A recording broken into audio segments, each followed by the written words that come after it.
All right, let's talk more about some angles. Now that we can convert between degrees, minutes, and seconds, let's think of more of a geographical angle or geometrical. Whatever. Anywho, some vocabulary. This stuff you should know already. For example, on this angle right here, this is the vertex. And this is the initial side.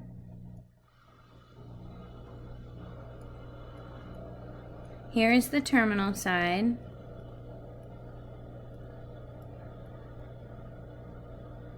And it is made up of rays. And the angle itself is the angle of rotation from the initial side to the terminal side. So that is where we talk about the degrees, minutes, and seconds, and the rotation about the vertex. So ultimately in trigonometry, we're going to be talking about angles, but we're going to be using the term standard position. You'll notice off to the side, I have standard position, I have counterclockwise and clockwise. Those are my little reminders of what I've got to talk about. So an angle in standard position, all right? So we'll just say that. An angle in standard position, because we're going to talk about this a lot this semester. And has its vertex, and I'm sorry if you can't read my handwriting, at the origin, and initial side is the positive x-axis.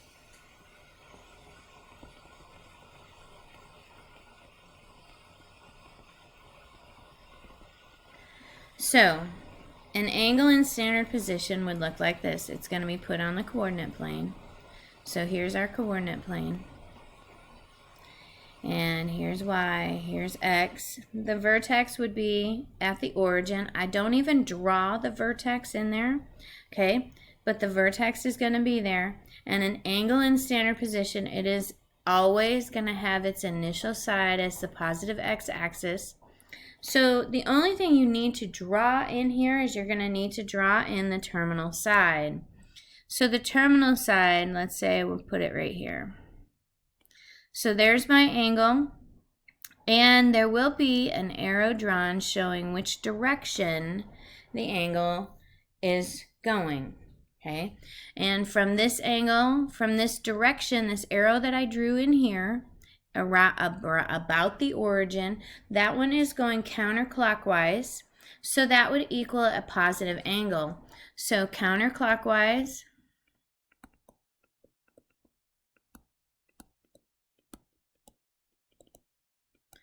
is always positive. So the opposite of counterclockwise is clockwise.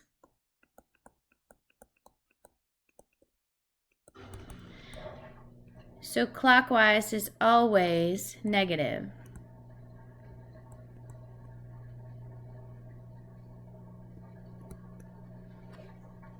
Sometimes we have a hard time remembering which one is the same, which one is which. And counterclockwise, the reason they go counterclockwise is kind of like the quadrants in the coordinate plane. This is quadrant 1. This is quadrant 2, quadrant 3, and quadrant 4. Whenever you number the quadrants in the coordinate plane, you go counterclockwise around the origin.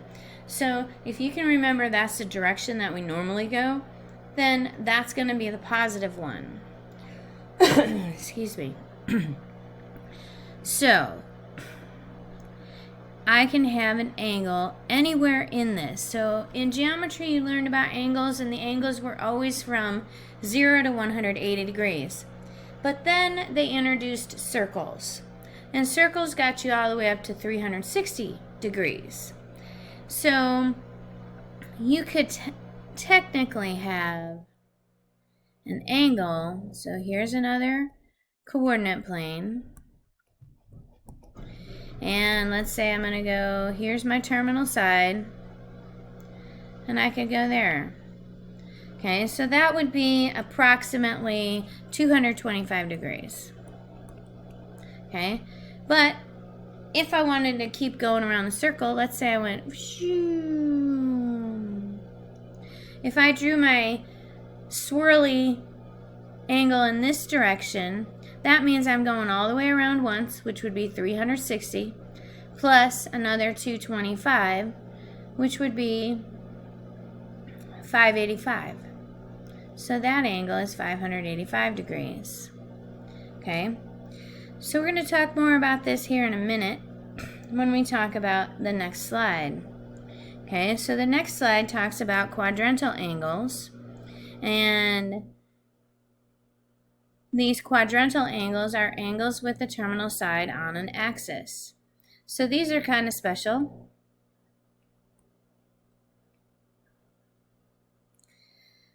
So remember your axes, you've got your x-axis and your y-axis. You've got quadrant 1, quadrant 2, quadrant 3, and quadrant 4. So if I had an angle from here to here, that angle would measure 90 degrees, correct? And that would be my first quadrantal angle, 90 degrees. So the second quadrantal angle, that y and x, that would go all the way over here. That quadrantal angle would be 180 degrees. Okay, and we could keep going. These are important. These quadrantal angles are going to actually help us later on. So this would be 270 degrees. I am going to talk about what quadrant an angle's terminal side lands in. And I might skip the word quadrant. I might say, where does it land? You know, that's kind of my shortcut way of doing things. So there's 360 degrees. If it is a quadrantal angle, it technically, the terminal side is not in a quadrant. Okay? It is a quadrantal angle, and you just state that. Okay? So, angle of rotation. Okay?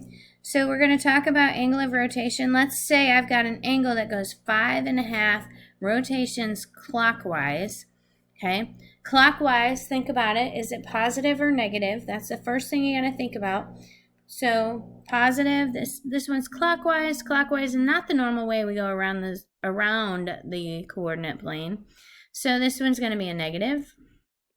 So to do this problem, all you would really do, if it's full rotations or we're talking rotations, we're talking 360 degrees. So we're going to take 360 degrees and we're going to multiply it. Well, we're going to make it negative and we're going to multiply it by 5.5. So 360, or negative 360, times 5.5. This would be our angle of rotation. So this would be negative 1980 degrees. Okay, pause the video. You guys do the next one on your own. Okay, remember it's counterclockwise. Please ignore this little line, that whatever that is, because that only applied when we had 7 period days. All right, next one. The final answer would be 1,260 degrees. Hopefully you got that. Okay, so those are quadrantal angles.